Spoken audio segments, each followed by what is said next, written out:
take this opportunity.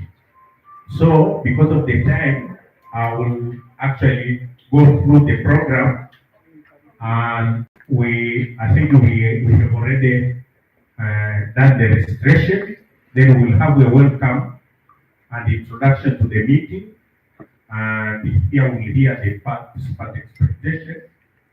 Then we'll go to the remarks from Executive Director, Tanzania Chamber of Commerce, Industry and Agriculture. I think the remark from Tanzania Private Sector Foundation will not be done.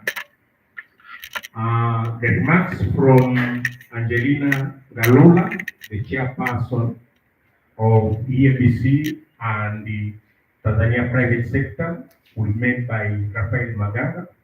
Karibu sana.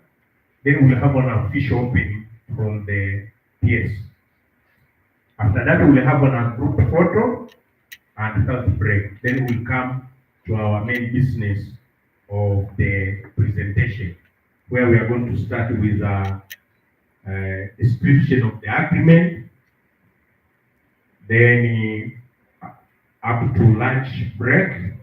After the lunch, now we'll deal with annexes of the protocol on trading goods, because this workshop will concentrate on the goods. The other series maybe will deal with trading services. And tomorrow we'll focus on the share of tariff concession. Actually, what the EAC has offered other African countries in terms of liberalization of tariff. And also we'll deal with the rule of origin, which is very important instrument which we actually use to identify products which qualify for preferential tariff treatment and Africa continental free trade area. But also we look at non-tax barriers, which also is very important when we are talking about exporting or importing in Africa country. Then we'll have a lunch. Then we'll look on the opportunities and challenges in terms of implementation of the agreement, how to maximize benefit from implementing the Africa Continental Free Trade Area. Before we wrap up, actually we are going to give you the certificate for participating in this workshop. So maybe we start from here quickly, where you can introduce yourself, where you are coming from, your organization, and briefly, what are you expecting from this workshop? Karibu.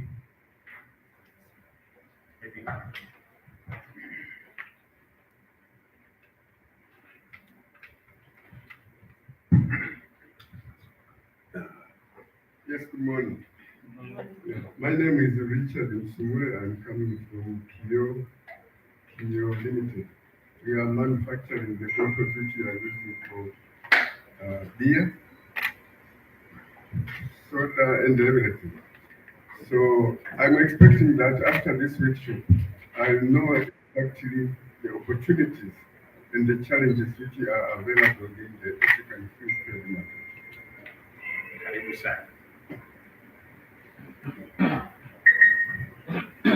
Good morning.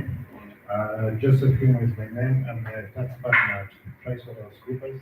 We are tax consultants, and we need to fully understand how we can play in the space of consulting and advising others for the benefits of African free trade area, and also the development that the country has made, and EAC as a whole integrating itself in African continental.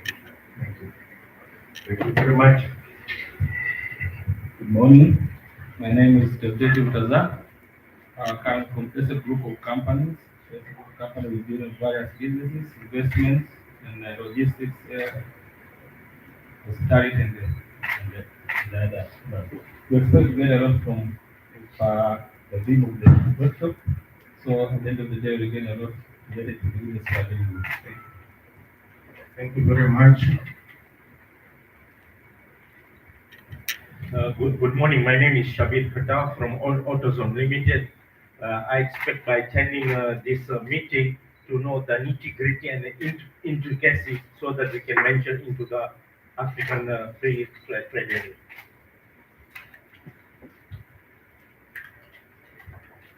Good morning. My name is Noel Sadiq. I come from AutoZone Limited, and I expect to learn about the East African market and know how to export and learn about the challenges. Thank you. Good morning. My name is Salaam from Gambo Company Limited. I'm here to learn and to see how youth can champion on this African free trade area.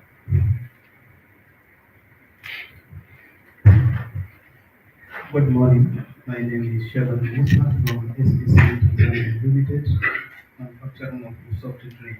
I'm here to learn what the free trade market using by TCCI. Thank you. Yes, my name is Arthur Salino. I come from Trade Africa Consultant. We deal with helping business that intend to engage in export business. I'm here to learn how to further help the private sector to export successfully in the AfCFTA. Nawasalimu kwa jina la Jamhuri ya Muungano wa Tanzania. Majina yanaitwa Ana Mwambapo, natokea Momba Kwetu, tunashughulika na mambo ya usafirishaji. Tuko hapa leo kwa ajili ya kujifunza na kuona ni jinsi gani ambapo tutaweza kuingia kwenye masuala mazima ya biashara na usafirishaji.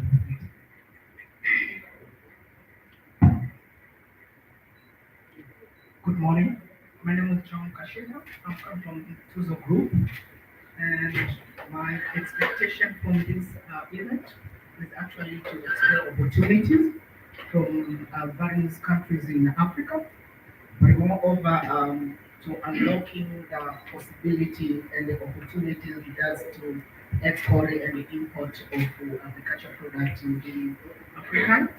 But the last one is networking from the other expertise on the field, but moreover to understand the success story from the other countries in African region. Thank you. Good morning. My name is Elia Joseph from KK Logistics. Here to explore how this sector can benefit from the vast African continental free trade area. Good morning, everyone. This is Sekura from the Uganda High Commission. I'm a counselor, and I have come to learn more about the African continental free trade area and its linkages with the other RECs, the African RECs, including the East African community. I'm glad to get more networking and knowing more about this topic. Thank you so much.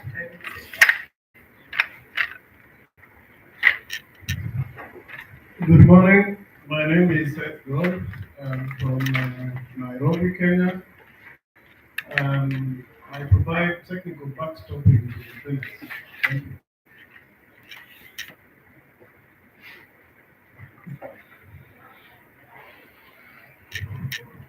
My name is Rajan Msangi, journalist from BCTV. Good morning, everyone. My name is Helen Matidondo. I'm a journalist from the Citizen. Thank you. Good morning. My name is Ahmed Ron. I'm a journalist from Azam TV.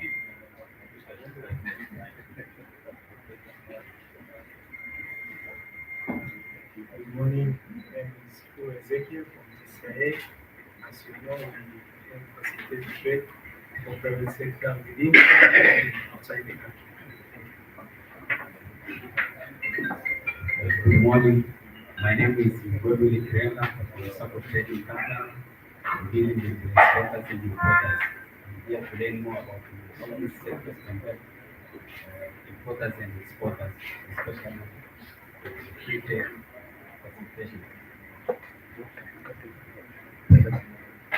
Good morning. My name is Nasib Shiongu from Cyber Trading Company Limited. Well, apart from learning a lot from this workshop, I also expect it to increase our business networking. Thank you. Hello, good morning everyone. My name is Jitin Singh from Simba Pipe Industries Limited. And my expectation from this session is at this stage to understand the opportunities and challenges to present to the Tanzanian plastic manufacturers specifically.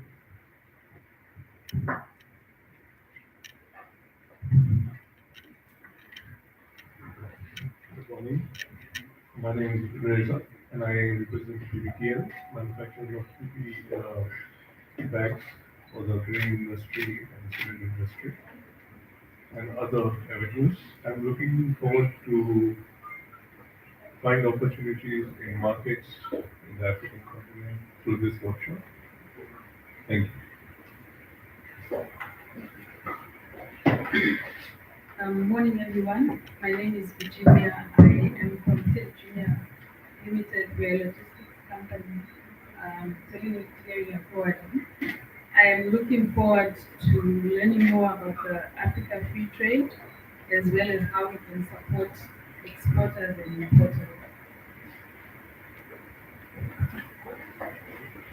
Good morning. My name is Nilu Marco Bulili. I'm a Tanzania representative of Africa Women in Trade. My expectation is to know more how to engage youth and women to take advantage of AfCFTA opportunities.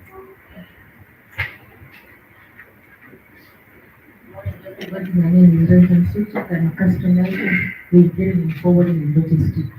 I've come to learn more and how I can support my clients in this exporting countries. Habari ni za asubuhi. Nimepokea baraza la usafirishaji tunaangalia changamoto kubwa tunazokutana nazo katika usafirishaji wa shehena ndani na nje ya nchi na kuangalia tatizo kuu katika mkutano huu tunaweza kuziona na kuendelea. Asante.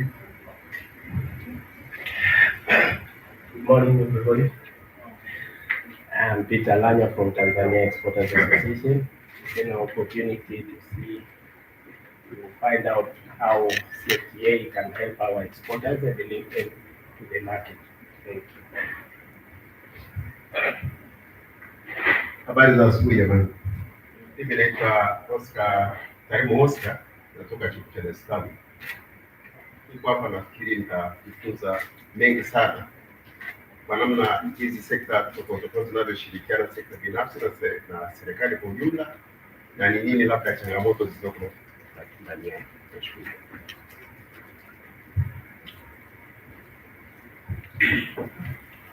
Good morning, ladies and gents.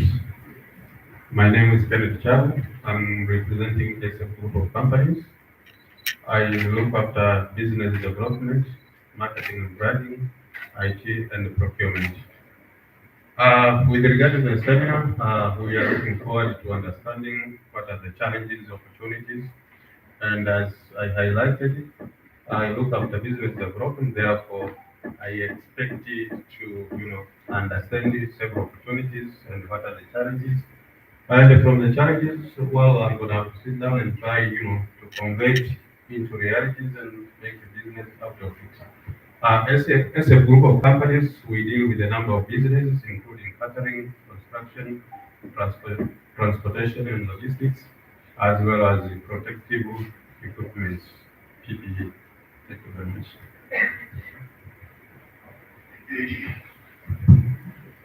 Morning, my name is Alex Dufar. I'm the Group CEO of Bravo Group. We obviously are in agribusiness, logistics, and also industrial real estate. As a result, we trade in goods. We're the largest mechanization agricultural equipment company in Tanzania. And as a result, we also operate and trade in logistics with around 150 trucks and 100 square meters of warehousing for goods to DRC, Zambia, metals and commodities. We're interested to understand in an expanding business such as ours, how this workshop can benefit the company and ultimately find win-win situations between Tanzania and its neighbors.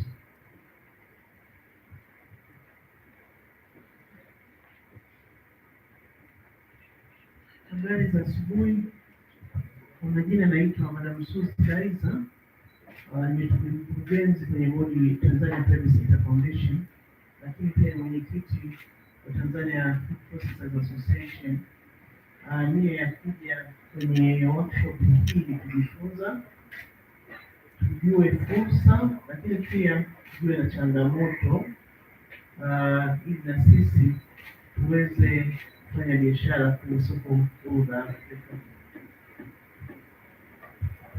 Okay, thank you very much for the introduction and the expectation. We understand now we have different people from different sectors, and actually we try our level best to make sure that your expectations are met. Maybe before we invite our guests to come and make remarks, I wanted to inform you that in December last year, we trained around 22 trainers on Africa Continental Free Trade Area who will conduct national sensitization workshop in their respective country. And we decided to start with Rwanda, Tanzania, and Kenya, because the three countries are among the seven countries in Africa which have been selected to start trading profession under Africa Continental Free Trade Area. So Tanzania, Rwanda, and Kenya are among the EAC partner states which have been selected by the Africa Continental Free Trade Area Secretariat to start trading under this guided initiative. Rwanda, we started our national workshop in Rwanda, where we did last month, and actually for them they give us a very good experience because they have already actually shifted consignment to Ghana under this initiative. And very interesting, actually, the one who did the export was a small media enterprises. A lady who is making a coffee, and she managed to export the coffee from Rwanda to Ghana. In Kenya also, they have already made consignment under this trade arrangement, which is excite batteries from all the way to Kenya to Ghana. So I think it is high time for Tanzania to take this opportunity and starting exporting or importing from Africa Continental Free Trade Area. So this workshop is like a initial. We'll have other series of workshops. Maybe we can also go in sector-wise, where we'll bring maybe agriculture in together and look on how they can address those challenges and they can take those opportunities. So without preempting the presentation for the workshop, I think let's welcome Rafael Maganga from Tanzania Private Sector Foundation, and who is going to make remarks of EABC chairperson and the chair of Tanzania Private Sector, Madam Angelina Galula, who could not make it because of other prior engagement. Karibu Maganga.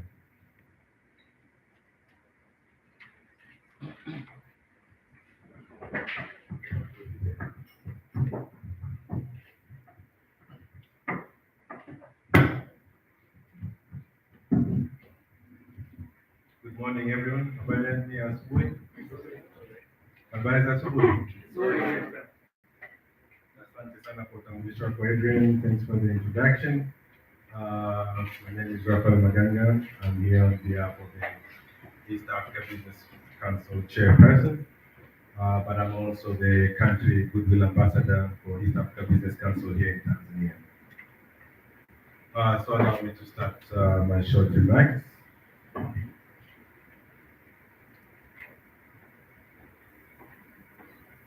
Mr. Ali Gugu, Deputy Permanent Secretary, Ministry of Investment, Trade and Industry, representative from the German International Corporation, GIZ, EABC members, captains of industries from Tanzania, the media fraternity, all protocol observed, ladies and gentlemen. First of all, I would like to thank all the participants for accepting our invitation to participate in the private sector sensitization workshop on the African Continental Free Trade Area Agreement. Despite your busy schedule and early morning start, you've turned in large numbers, and we appreciate and acknowledge the readiness for Tanzania to trade in the continent of Africa. I would like to thank the representative from the Ministry of Industry, Trade and Investment, Trade and Industry, who have been a very good champion for the continental free trade here in Tanzania, for accepting to preside this important session on the CFTA, on trading goods protocol for Tanzanian business community. It demonstrates a commitment on the public-private trade and investment cooperation. We appreciate your commitment, and as the private sector, we'll still continue to knock on your doors. You've always have your doors open for us, and we believe that you'll continue to support this initiative for the private sector. Ladies and gentlemen, on March 21st, 2018, the agreement of establishing the African Continental Free Trade Area was signed, creating a market of over 1.3 billion people with an estimated GDP of 3.4 trillion. The agreement aims to enhance the intra-African trade by gradually removing tariffs of over 90 African goods and non-tariff barriers and trade restrictions on goods and services. And these numbers do actually matter. For example, if you want to compare currently in terms of our population and the rest of the globe, if you look at China, we're talking about the 1.4 billion people, with India the same, and for the first time, Africa is also being considered as a powerhouse of 1.3 billion. The US, we're talking about 200 million people. So if you look at these numbers, it's the numbers that matter for the future. I remember back when I was actually in university in Australia, a lot of people, whenever I introduced myself that I was coming from Tanzania, they would ask me this question: is that in Africa? And for some reason, I used to get really offended because I assumed everyone should know where Tanzania is and our 53 countries. But that's not the case in the rest of the world. For us to matter, we only matter if we actually were Africa. They didn't see Tanzania with 61 million people as a threat to them. But a continent of 1.5 billion, 1.3 billion, that's a number that really matters to them. So that really changed my perspective in terms of how we look and approach this continental free trade. And as long as we continue implementing the various protocols, then definitely we will be able to scale our trade in goods and services. According to the United Nations Economic Commission for Africa, UNECA, CFTA would increase transport services by almost 50%. Transport will account almost 25% of African trade gains in all services liberalized under CFTA, which shows the amount of opportunities that the transport and logistics sector is able to contribute in the CFTA. As long as we're able to solve those challenges, then we should be able to be very competitive. Currently, if you want to trade with Asia, for example, bringing a container for 40 feet from China to Dar es Salaam, it's actually cheaper than moving a container from here to West Africa. But it's almost 2 to 3 times within some areas. And that's if you're lucky to even get the shipping for that. So these challenges, and that's why we invited the logistic companies here to try come up with these solutions and see how can we, as Tanzania, move our goods at a cheaper rate compared to other countries. What solutions do we have on the roads, rail, water, and Tanzania is making a big advancement in terms of its infrastructure and regional connectivity. But we want to push that further to our neighboring countries. So for the logistic companies in the room, I believe we'll also give these traders a solution on how we move those goods from here to other countries. Implementing the CFTA by 2030 in transport services requires over 1.8 million bulk cargo trucks, 248,000 container trucks, 94,614 bulk railway carriages, 20,668 container wagons, and 254 air cargo across Africa. You can see the enormous potential in terms of logistics and how we need to move our goods from Tanzania to the rest of the continent. And being a country that is well positioned in terms of its geographic location, we believe we can really optimize these chances to optimize our potential in the region.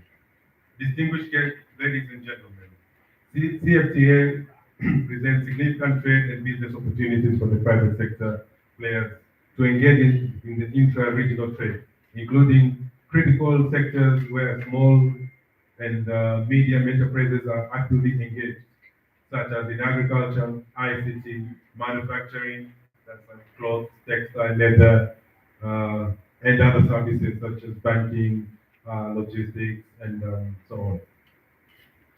We realize the role of the government, so the public sector, was and is to negotiate the market access to create market opportunities under the CFTA. And this has been done very well. Our government signed the treaty already. Various committees have started to negotiate these tariffs on behalf of Tanzania. And that's why we were even lucky to be among the 7 countries that were co-opted to begin this trading initiative.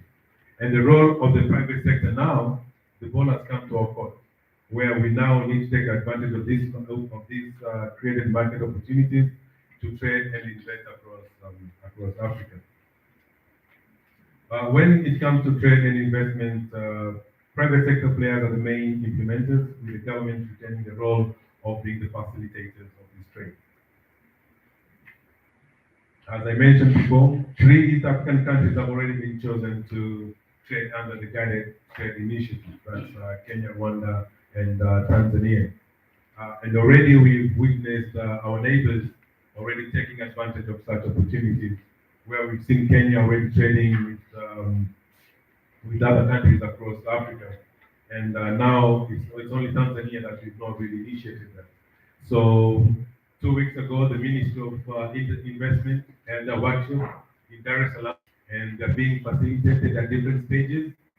And I believe even some of those companies that would still be interested to register to trade in that under that program, our PSs, our deputy PS, you'll also give a brief of what they've done and how they can continue facilitating.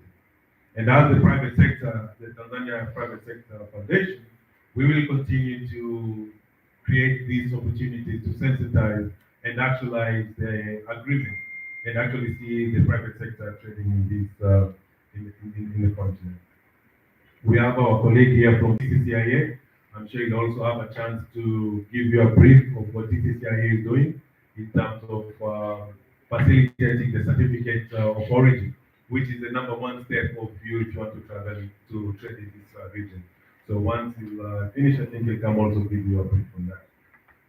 Ladies and gentlemen, this is why EABC, with the support of GIZ-SEAMPEC II program, kicked off the awareness campaign on CFTA agreement, focusing on the trade in goods protocol and its annexes, the benefits, opportunities, as well as discuss the challenges and how we can solve them. And therefore, I ask all the private sector associations to mainstream sensitization of the CFTA in your workplace.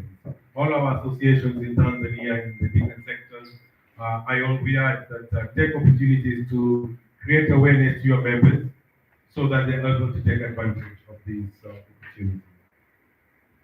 I believe that this workshop, following this workshop, Tanzania businesses will be ready to export the consignment under CFTA, and I think the minister had given directive before July 1st. We should see our businesses to ready to export to Africa. According to the International Trade Center (ITC), Tanzania exports to Africa hit $2.5 billion in 2021, increasing by 13% from 2020, while imports from Africa average one very big opportunity to increase. Our top exports were precious metals, cereals, cement, skin products, paperboards, fertilizers, mineral fuels, textiles, iron and steel, plastic, tubes, and household articles and beverages such as water and spirits. Tanzania also has a great potential to export rice, sacks for packing, craft paper across the continent, and many more that we will look into seeing what advantage in terms of our advantage across the continent. In particular, this distinguished guests, CFTA market liberalization can open new doors for EAC, but it won't be done overnight. As African countries implement the CFTA agreement, EAC government, regional institutions, the private sector, civil societies, and development partners must work together to realize the economic opportunities and reduce the market liberalization obstacles. So let us take this avenue not only to sensitize, but also to analyze the challenges and advocate for solutions to our policy decision makers in order to facilitate and take advantage of this agreement. In conclusion, let me thank the German Development Corporation, GIZ, for partnering with EABC under the project titled Enhanced Participation of the Private Sector in the EAC and the AfCFTA integration process. Thank you, and I wish you a fruitful deliberation.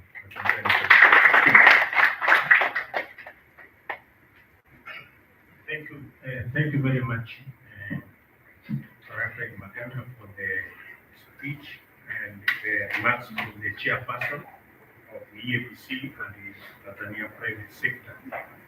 Now we are inviting Mr. Lamek Wesonga, the Economic Policy Advisor to the EAC on Africa Continental Free Trade Area from GIZ. GIZ is our partner in this initiative of sensitizing private sector to participate not only in the EAC integration process, but also in the Africa Continental Free Trade Area. So they have actually sponsored this workshop, and they will continue actually to support us in the other series of sensitization. Karibu Bwana Lamek.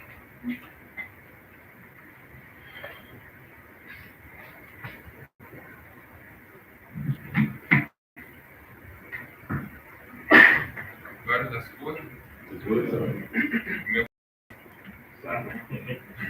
Okay. Naitwa Lamek Wesonga.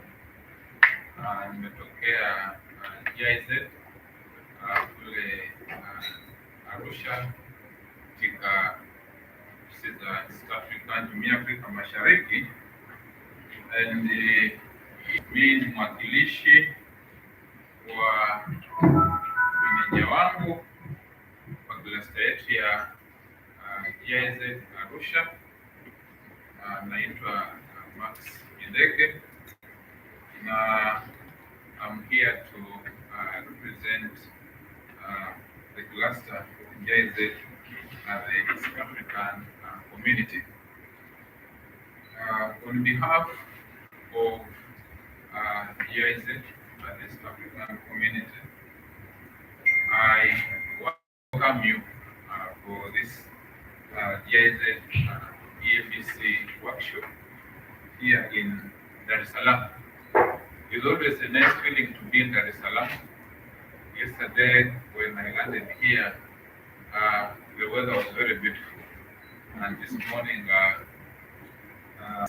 and it's always a the atmosphere to be here in that is Salaam. As part of our partnership with the East African Business Council, we want to see that the subject of the African Continental Free Trade Area is escalated to the real business people, because at the end of the day, the implementation of the agreement after the various negotiations done by our policymakers, the governments, is done by the private sector. If we talk of trading goods from Tanzania, maybe to Nigeria or Ghana or Africa or Cote d'Ivoire, it's the private sector which is actually driving this process. What is produced at farm level is what is actually supposed to engineer actualize the trading under the AfCFTA. So we see the leading role of EABC working closely with you, the private sector, at farm level to ensure that the AfCFTA is actualized, that we need to see goods moving across the continent. As you already told before, our intra-Africa trade statistics are actually alarming.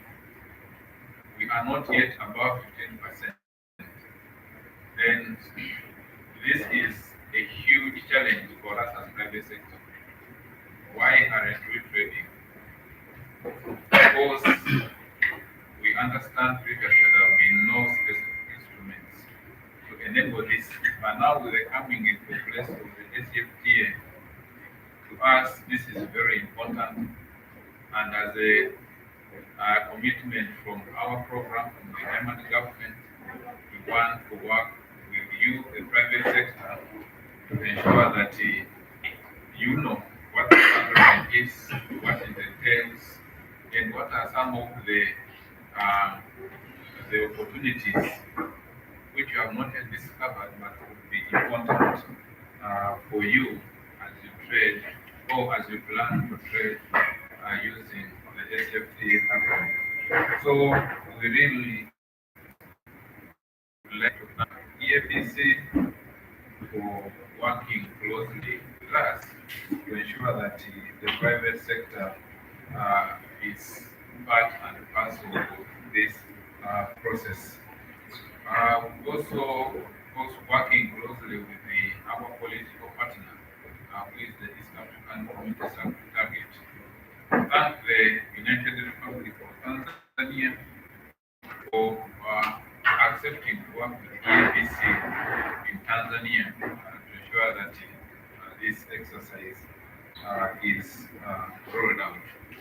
So we see the AfCFTA as a big opportunity for the private sector, not only in Tanzania, but across East Africa, to take advantage of the opportunities which are brought by the agreement. We have so far supported the EABC to conduct a similar workshop in Rwanda. This week we are here in Salaam, and I think next week EABC will also be going to the Republic of Kenya, plus other partner states which will come along this partnership with the East African Business Council. So having a set of workshops, we have planned not just this one alone, like created as was created by the EABC. This is just one in a series. We are going to have regular trainings. If it is possible, even rolling out at sectoral level such that you understand what the space agreement brings to you as a business person. What are the specific annexes, especially the annex on trading goods, which we are really working on at this moment. What for you to go and take your food to West Africa, to Central Africa, to Northern Africa, to the Arab Maghreb, what you need to know or what you need to have as a business person. If it is the rule of origin, what are the different rules? If in terms of customs, what are the different customs procedures, the requirements? This is why we have partnered with the private sector through the East African Business Council to ensure that you understand the agreement and what it entails. The agreement has a number of protocols. The protocols have a number of annexes, and you, as a business person, if you do not know what is within the entire agreement, then it becomes a challenge for you to trade. And that is the reason why we are now partnering with the East African Business Council to roll out this initiative. On the side of governments, we are at the East African community, so we target, and we are working with the partner states through the EAC to also ensure that the government officials, the regulatory agencies, the 20% agencies are also aware about this agreement, such that one, the private sector knows, and the governments are there to facilitate. So it is two-way. Private sector through the EABC, and then the governments through the East African community.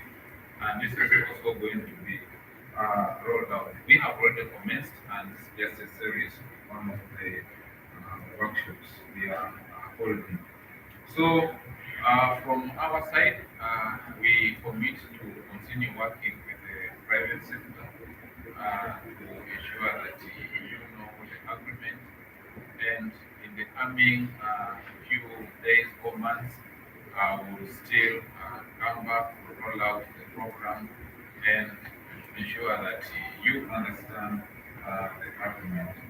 So once again, I want to reiterate our cluster's commitment to working with the EABC to ensure that we understand the agreement and ensure that the private sector is prepared to take advantage of this.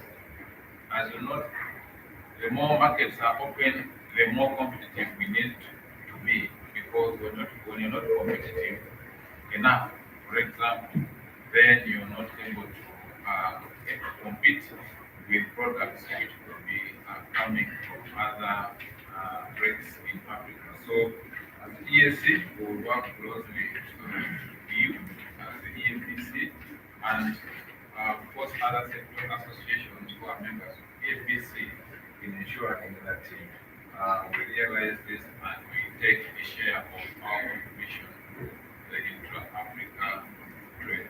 So asanteni sana, naomba nikushukuru, and I wish all of you fruitful deliberations. Asanteni sana.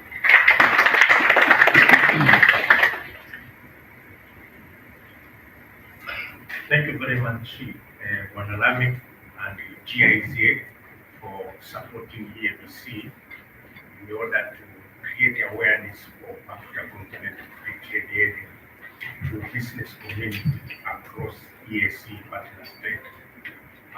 Before I invite the guest of honor to officially open our workshop, actually I would like to introduce the master trainer who actually has been supported by GIZ to come and backstopping this workshop.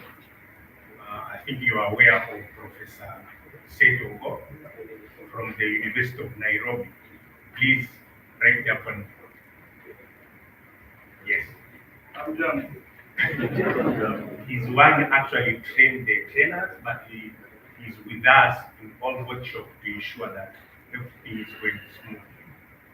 So without much ado, I now officially invite the Deputy Permanent Secretary, Minister of Investment, Industry and Trade, United Republic of Tanzania, to officially open our workshop. Karibu sana.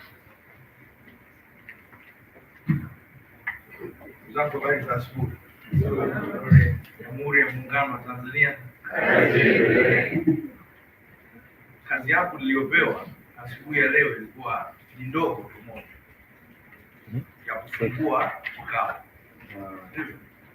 Kwa hiyo pengine itoshe tukisema kikao kimefunguliwa, tupige picha tunywe chai.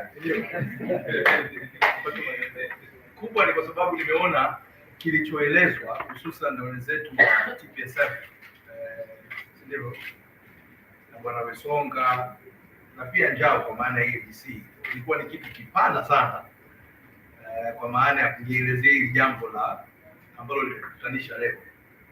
Kwa hiyo nitajaribu kutumia muda mfupi kueleza pengine ambayo hayakusemwa na wao, na nitaomba mnivumilie kwa hiyo ili tusichukue muda mrefu sana kwenye ufunguzi. Kwa hiyo nipende kutambua wenzetu wa Baraza la Biashara la Afrika Mashariki ikiwakilishwa na Bwana Njau na timu yao, lakini nitambue pia uwakilishi wa GIZ Bwana Lamek Wesonga, mwashukuru na timu nzima ya GIZ, lakini natambua uwepo wa Bwana Rafael Maganga ambaye amefungulia pazia la warsha yetu hii akimwakilisha mwenyekiti wa EABC, lakini natambua uwepo wa Bwana Nebat Mfwele akiwakilisha TCCIA na watumishi wengine wa TCCIA ambao wapo hapa, Mama Laiza akiwa mjumbe wa bodi ya TPSF, lakini una kofia nyingi kama ulivyozitaja, tunashukuru kwa uwepo wako, lakini kwenu wote ambao mko hapa ikiwemo profesa ambaye utatuendeshea mafunzo haya.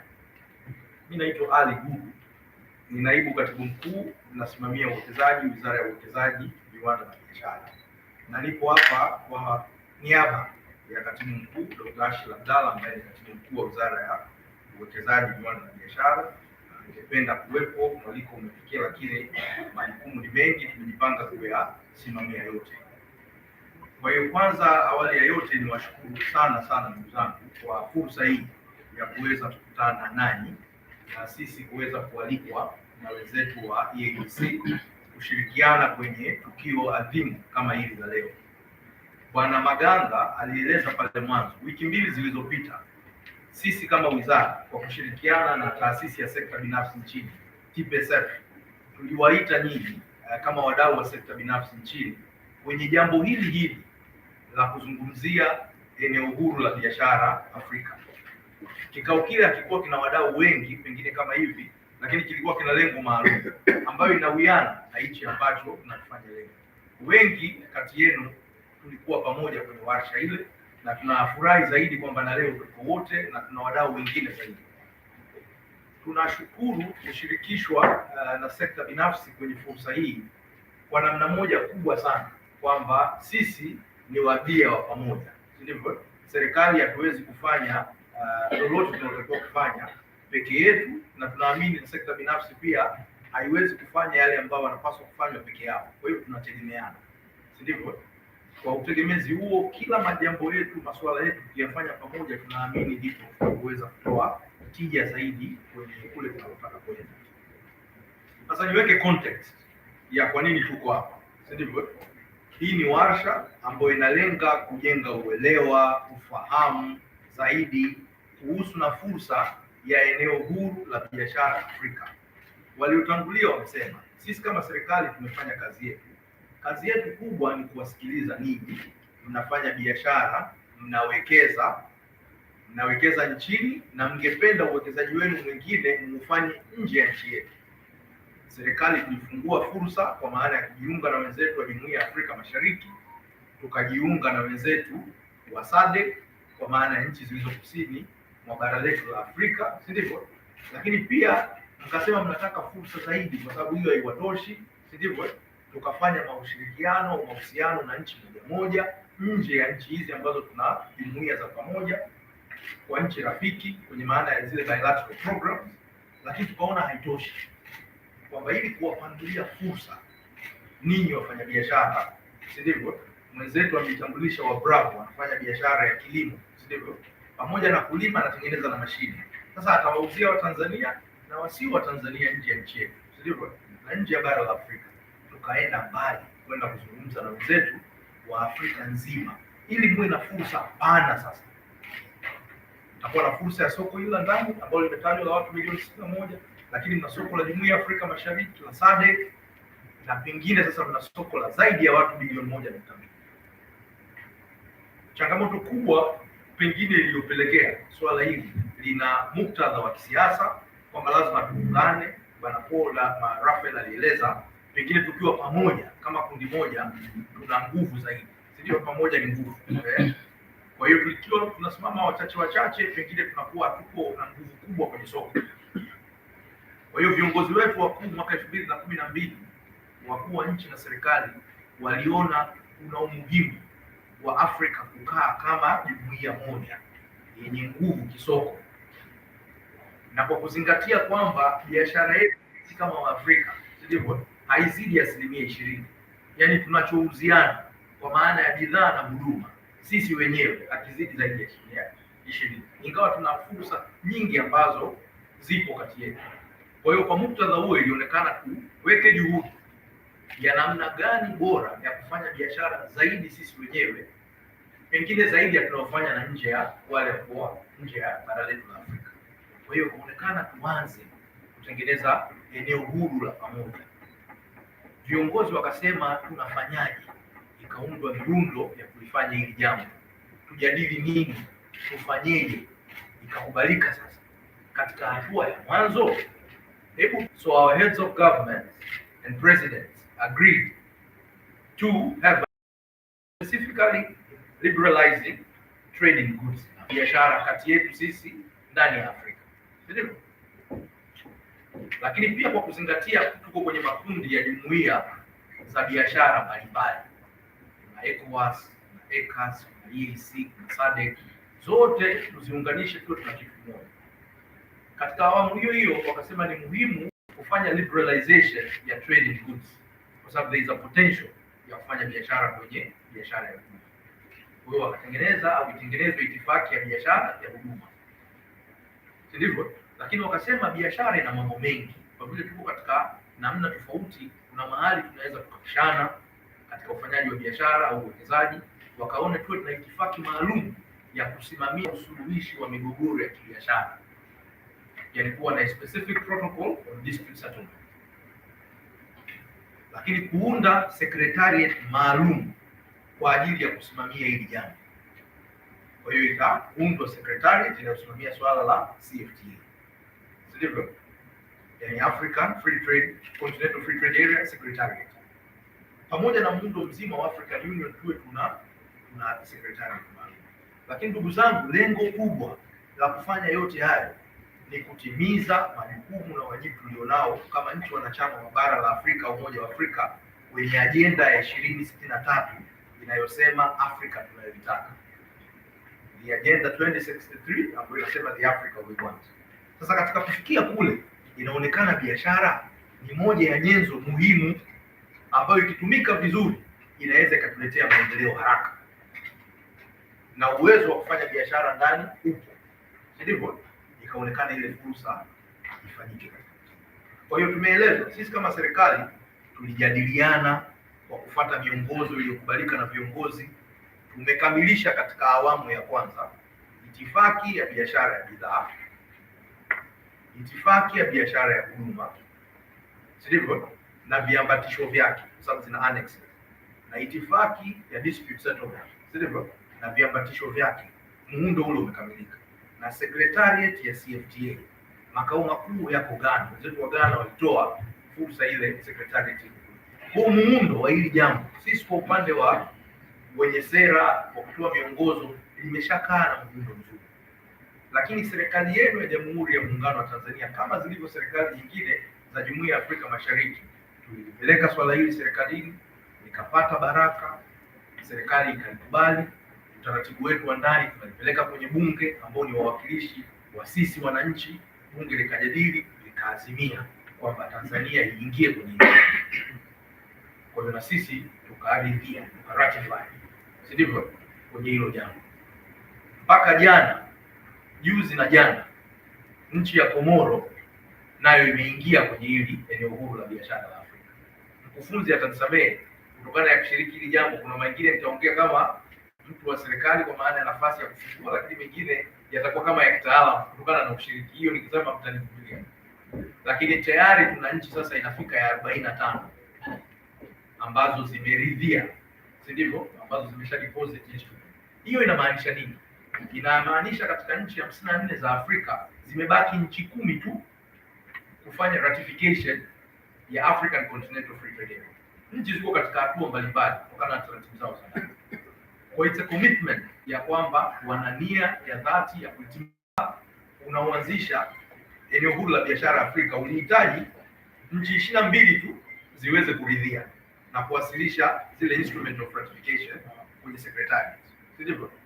Kwa hiyo tumeshavuka lengo la nchi 22. Tuko tayari mara 2 ya lile lengo la mkataba unaohitaji. Sivyo? Hata hivyo waliotangulia wamesema kinachotakiwa hapa kupitia ile agenda ya 2063 ni kuboost, lugha inayotumika ni boosting intra-Africa trade. Kuiboost. Kiswahili sahihi, sijui tutumie Kiswahili gani. Tunatakiwa kuimarisha na kukuza biashara maradufu.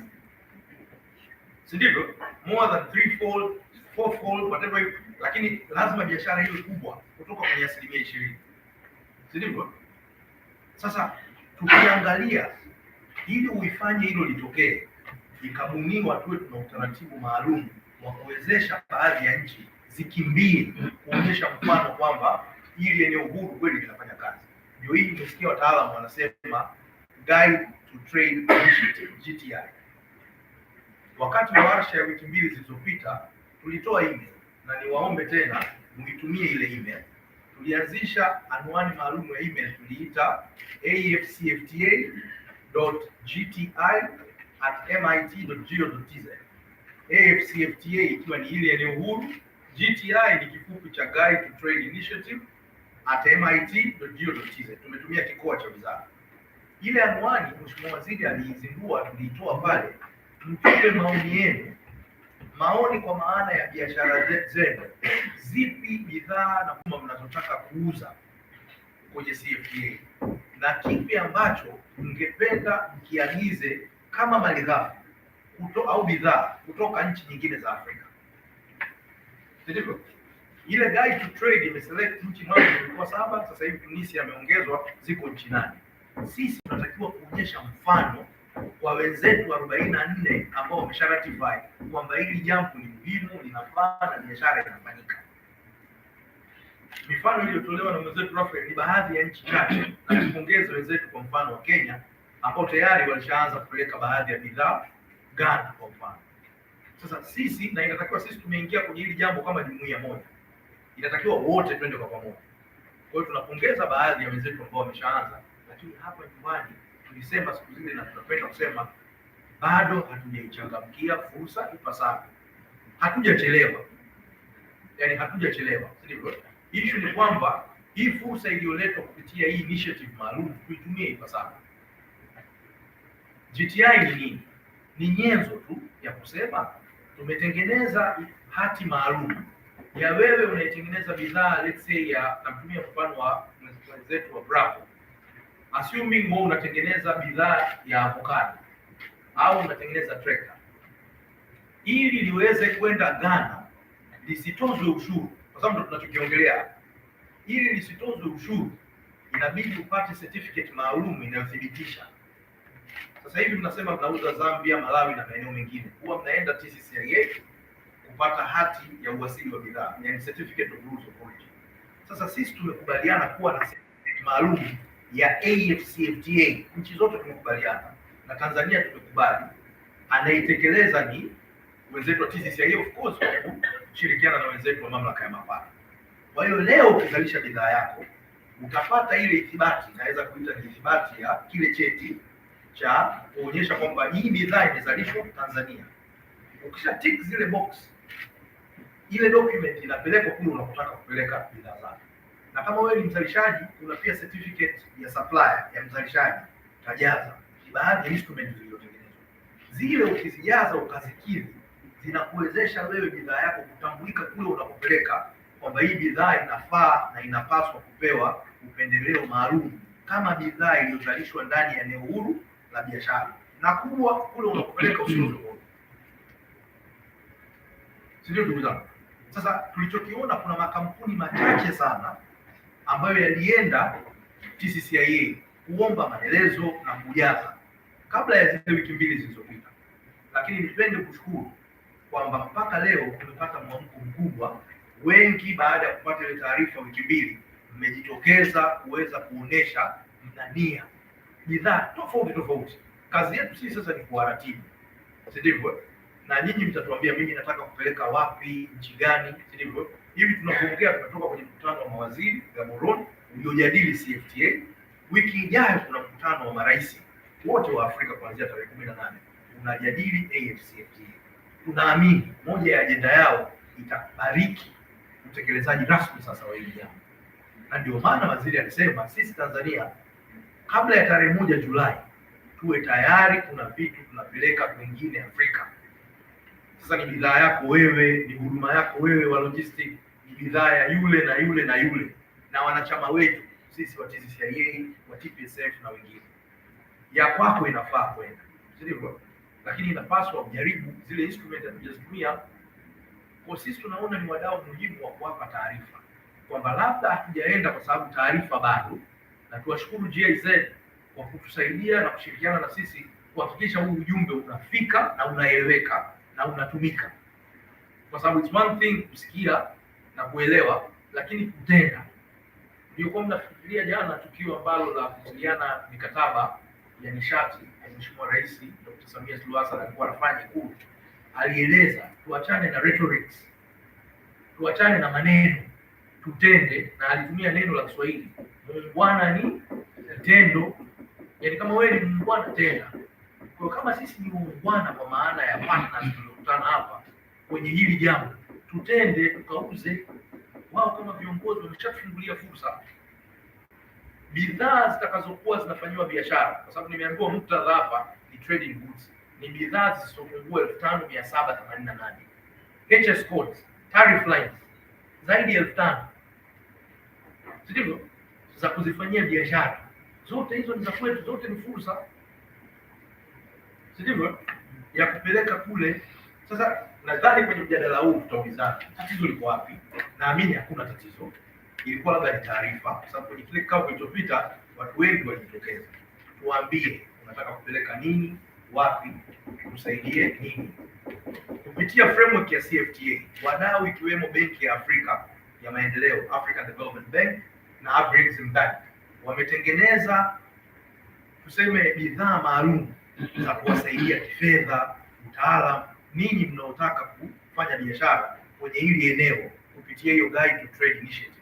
Yaani pamoja na taarifa, if you need support technical, financial, ndio kama ni loans, watengeneza special envelope kwa ajili ya kuwasaidia wajasiriamali wadogo sana, wakati na nyinyi wengine ambao mshakuwa.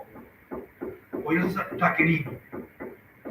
Sivyo? Na tungependa watu wajaribu, wathubutu, pale panapotokea changamoto atusaidiane. Sisi kama serikali tumejipanga, tuko tayari kuwasikiliza kama tulivyosema, kupitia simu zetu, kupitia maofisi yetu, kupitia anwani tulizozitoa, lakini tunashirikiana kwa karibu sana na taasisi zote mwamvuli ikiwemo TPSF, TCCIA, CTI na EABC kwa maana ya ngazi ya Afrika Mashariki. Kwa hiyo tuko tayari kwa ajili yenu. Tunadhani tulipeana wiki mbili zilizopita mpaka ikifika maximum mwezi Machi tupate, si ndivyo? Kwa sababu hii shughuli ni anipe nikupe. Wewe unataka kuuza kwa wenzako na pengine na wao wanataka kukuuzia wewe. Tunatakiwa tufahamu nyinyi mnanunua raw materials gani, ili leo tusiziagize kutoka kwenye sehemu nyingine. Si dhambi, hatukatazi, lakini tungependa most of your raw materials, your intermediary products should be sourced from from the African continent as much as possible. As much as possible. Kwa sababu tunatengeneza trade creation. Yaani the AfCFTA end game utengenezwe biashara, sivyo, kati yetu. Na hicho ndio tunachokihitaji. Kwa hiyo biashara ya kuuza na wewe kununua. Nini tuuze, nini tununue. Nimeambiwa hapa au niliposikia utangulizi kwamba leo focus ni trading goods. Lakini nadhani wataalamu wanasema kwenye dunia ya leo you cannot differentiate between a good and a service. ziko inherent, zinaenda pamoja, si ndivyo? Ziko intertwined. Kwa hiyo leo ukitaka kupeleka avocado zako, korosho zako kwenye soko hili, utatumia malori, utatumia usafiri, utatuma kwa parcel, ni huduma. Kwa hiyo ziko pamoja, si ndivyo? Ni vitu ambavyo vinaendana. Kwa hiyo nilidhani itakuwa ngumu kutofautisha, na hii framework inaruhusu kufanya biashara za huduma, wa kutoa huduma za utaalamu kwa wenzako ambao wako kule. Kuna mtu anataka kufahamu soko la huku, yuko Ghana, you can offer consultant services. Wenzetu wa chuo kikuu mmejitambulisha, you can still inform us in terms of research, vitu gani tufanye, bidhaa gani to prioritize, kwa sababu it's an ongoing process. Kwamba tushafanya tutaendelea, lakini kufahamu masoko, wapi tufocus zaidi na vinginevyo. Jingine la kuwapa taarifa, sisi kama wizara, ili twende vizuri, tumeshaandaa rasimu ya mkakati maalum wa kuitumia hii fursa ya CFTA. Tunatengeneza National Implementation Strategy on AfCFTA. Tuna rasimu, tutaanza immediately kutoka kuja kwenu ili mnivalidate. Mlitupa maoni nyinyi, tumeiandaa, lakini process inataka turudi tena kwenu ile rasimu mnivalidate. Tutapita kupitia taasisi zenu kwa mvuli, ili mkiibariki sasa tutakuwa tuna mkakati maalum utakaotuongoza, utaweka kipaumbele nini tufanye. Lakini hatuwezi kusubiri kutenda kwenye hili mpaka ule mkakati utoke, si ndivyo? Kwa na mimi nichukue fursa hii kuomba taasisi zetu mwamvuli mzidi kuhamasisha wadau wenu, sio tu Dar es Salaam, kote nchi nzima watu wafahamu, si ndivyo? Ili jambo limekaa vipi. Jingine la muhimu sana mlifahamu, mtakumbuka mwezi Septemba tulifanya mkutano mkubwa sana hapa wa African Continental Free Trade Area, particularly kwenye area ya women and youth in trade. Na kwenye mkutano ule Mheshimiwa Rais wetu ameteuliwa kuwa ndio champion wa women and youth in trade.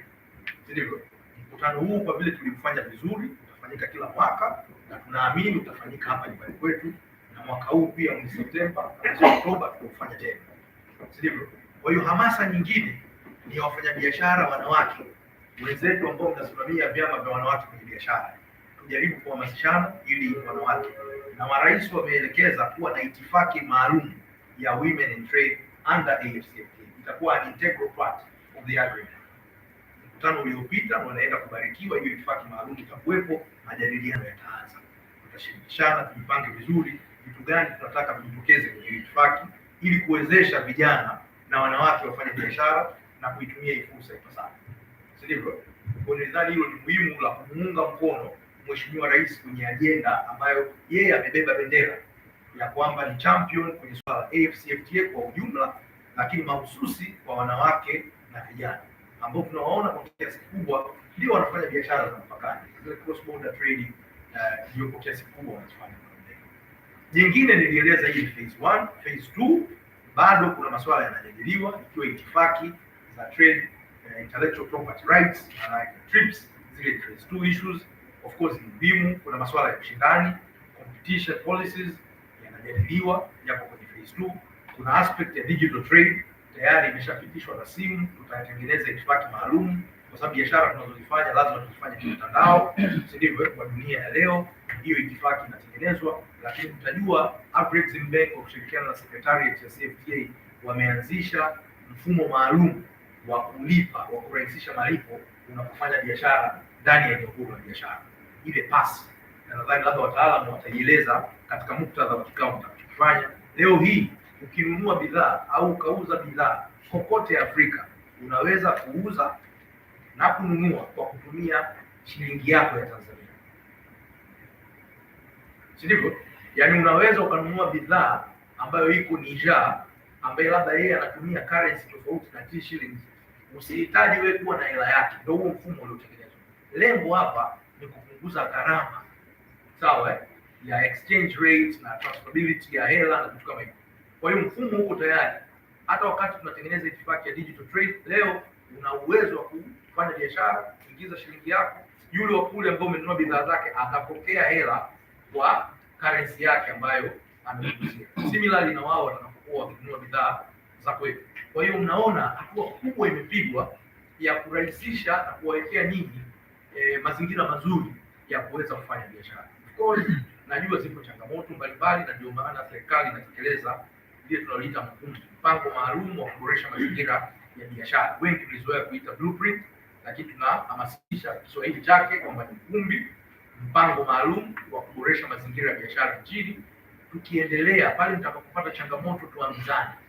Sisi kama wizara kupitia taasisi zetu ambazo zipo kwa ajili ya uwezeshaji, TanTrade, GIZ na wengineo, ili tuhakikishe kwamba hii fursa tunaitumia ipasavyo. Kwa hiyo ndugu zangu, niwaambie fursa ni ya kwetu. Sisi kama Watanzania tunapaswa kuitumia leo kama ikiwa sio jana, sivyo? Serikali imejipanga vizuri kwa maana ya kuwapa taarifa zaidi, kuwasikiliza mahali ambapo mtahitaji ushauri na maelezo ya ziada, sivyo? Kwenye jambo hili, fursa iliyokuwepo ni nyinyi kuuza bidhaa zenu kwenye hilo eneo. Kuna eneo moja nilikuwa nataka kuliongelea, lakini nawiwa kusema kwamba kwenye ufunguaji wa bidhaa, sivyo? Najua wataalamu wataingia zaidi. Bidhaa tuweke kama assumption ya kusema bidhaa ziko 100%. Nimesema zile bidhaa 5,000 na katika kuzifungua bidhaa zinafunguliwa katika makundi makuu matatu. Sivyo? Kundi la kwanza itakuwa ni bidhaa 90%. 90% of the tariff lines will be liberalized mwanzo. Na hilo lilifanyika baada ya kuappreciate. Sisi kwa mfano EABC ni kama vile tumeshafungua soko letu 100% kwa wenzetu wa EABC. Tumefungua 100% kwa wenzetu wa SADC. Kwa hiyo ilionekana ili kuonyesha dhamira hichi kitu ni muhimu, tuanze na hatua kubwa. Kwa hiyo kama tutaanza tarehe 1 Julai kwa mfano, utekelezaji rahisi, 90% ya bidhaa itatakiwa ifunguliwe ya kipindi kisichopungua miaka 5 mpaka 10. Zile tarifu zinapungua taratibu, sivyo? 90% za kwanza sisi kama Tanzania na Jumuiya ya Afrika Mashariki tumeshazipeleka hizi za kufungua. 7% inaitwa bidhaa nyeti, sensitive products, zitafunguliwa taratibu, gradually within a period of 13 years, sivyo? Kwa hiyo kama leo kuna tarifu ya 25, Tanzania kwa mfano si sehemu ya COMESA. Kama tulikuwa tunaagiza let's say diaper kutoka COMESA kuja kwetu, kwa vile finished product, TRA walikuwa wanaitoza 25, sivyo? Kwa hiyo bidhaa tukisema bwana hii ni sensitive, tutaanza kuipunguza taratibu ili tu adjust ile income tulikuwa tunapata kutoka kwenye ile product. So within 13 years tutapunguza mpaka the 13th year ile diaper itakuwa inaingia kwa ushuru wa 0. Sisi tutakuwa tumeshajipanga huko ndani kukabiliana na ule ushindani wa bidhaa, sivyo? Na 3% itakayobaki inaitwa exclusion list. Ni bidhaa ambazo sisi tunaona kwa sasa hivi kwa aina na ngazi ya maendeleo tuliyokuwa nayo kama Tanzania hatutoweza kuzifungua, kutokuzitoza kule, sivyo? Kwa sababu labda bado zina sekta ziko changa sana, zinahitaji kuimarishwa kabla ya kuziexpose kwenye ushindani na sababu kama hizo. Kwa hiyo wote tumekubaliana kama Afrika, sio Tanzania tu, 3% ya bidhaa hatutozifungua, ila utakuwa kila baada ya miaka 5 mkataba ukiwa review na wewe una review. Je, umeshajenga uwezo kwenye hiyo sekta, unaweza ukafungua, sivyo? Kwa nadhani kwa wenzetu wa EABC wapo wataalamu na wawezeshaji wataeleza pengine zile ambazo tumezizinga kwamba hatutozifungua ni bidhaa gani. But from today, assuming kwamba tunaanza 2023 July, tutahakikisha kwamba 90% of our products zitakuwa duty free, which most of them they are already duty free. The rest hiyo 7% tunaifanya gradually. Maana yangu ni nini? Kwamba kuna baadhi ya bidhaa utapeleka let's say Misri kwenye hiyo bidhaa yako, itakuwa kila mwaka wanaipunguza kodi kidogo kidogo mpaka ule mwaka ambao itakuwa 0. Sema ziko bidhaa ambazo tayari leo ni 0 kwa regime tulizokuwa nayo. I thought hilo ni muhimu tukalifahamu kwa wenzetu kwamba ufungulianaji ili kutokudisturb chumi zetu lazima iwe gradual. Ndio majadiliano yalivyo, sivyo? Sema sisi tumekubaliana a shorter liberalization period, tunafunguliana kidogo kidogo ili mstabilize. Sasa kuna baadhi ya bidhaa zenu mtakazozifanya inabidi mjiadjust kutokana na ushindani wa bidhaa kama hizo zitakazotoka nje.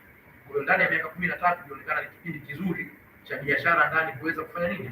Kujiimarisha na ushindani. Kwa hiyo ndugu zangu, nadhani nimeongea mengi, lakini lengo lililokutanisha ni kujenga uelewa, ni ufahamu, kutokuliogopa hili jambo na tulione ni la kwetu, sivyo? Lugha ambayo nadhani nimejaribu kuitumia ni rahisi, kwamba leo kama unauza Kariakoo, leo kama unauza Mwanza, unauza hivyo hivyo Ghana, Niger na wengine. kutegemeana na biashara yako ilivyo, sivyo?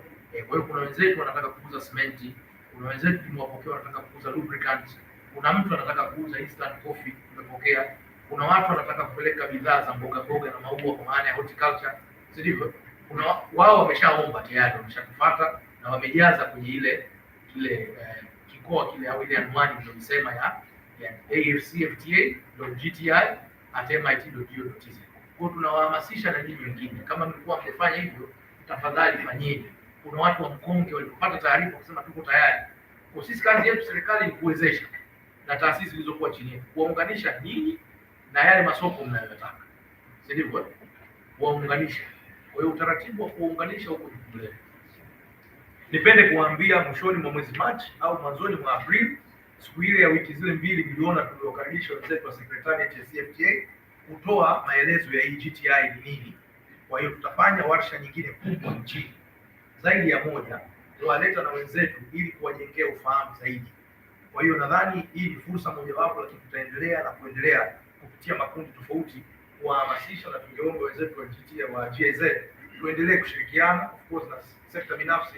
Sisi ni wadau wa pamoja, naamini tutashirikiana katika kuhakikisha tutafanya hizo warsha nchi nzima ili ujumbe uweze kufika, lakini tuweze kutumia fursa hii ipasavyo. Kwa hiyo ndugu zangu, kabla ya mwezi Machi tutawaomba mjitokeze kuweza kuwezesha Tanzania kuanza kupeleka bidhaa kupitia AfCFTA. Tunataka mpaka Machi tuwe tuna substantial value of volumes ambazo tayari sisi kama serikali tutajivunia kuanza kuwa tunapeleka kwenye eneo hili. Baada ya kusema hayo, naomba nikushukuru sana, na sasa nitamke kwamba warsha hii imefunguliwa rasmi.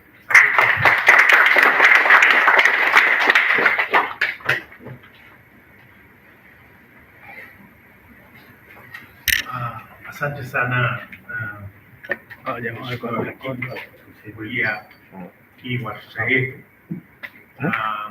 Napenda kusisitiza kwamba nia ya Baraza la Wafanyabiashara la Afrika Mashariki ni encourage private sector wahakikishe wanaanza kuuza bidhaa zao kutumia initiatives, kwa sababu sisi tunaamini wale wa mwanzo ambao ni tunawaita pacemakers, kuna challenge ambazo watazipata, na zile challenge tunategemea kwamba watazipeleka kwa watunga sera serikali, ili tutakapofungua kabisa rasmi Watanzania waweze kuexport au pia kuimport kutoka kwenye hili eneo huru, kwa sababu tunawachukulia kama whistleblower, kwamba watasema mmesema mmenegotiate kitu hiki, mbona hiki kitu hakiwezekani? Kwa hiyo bila kuanza kukimbilia hii fursa, huwezi kujua changamoto ambazo utakumbana nazo. Kwa hiyo ni vizuri tukaanza kuexport, tukaanza kuimport, si kuexport tu. Tunataka tujiulize, kwa nini ukimbilie all the way uende mpaka China kama bidhaa labda inapatikana hapa karibu? Kama haipatikani SADC, kama haipatikani EAC, inapatikana nchi nyingine ya Afrika. Kuna bidhaa nyingine kwa kweli ukiangalia unaweza kugundua kwamba labda imetoka kwanza Ghana, ikaenda huko Ulaya, ikaenda China, baadaye ikafanywa process, wewe unaenda kuichukua tena kule. Kwa hiyo kitu ambacho tunataka kufanya ni kwamba tunaweza tukafanya trade sisi wenyewe kwanza kabla ya kufikiria masoko haya kwa mbali. Baada ya kusema hiyo, tunaomba tuende kwenye group photo. Baada ya group photo tutarudi hapa tuanze workshop. Karibuni sana. Asante.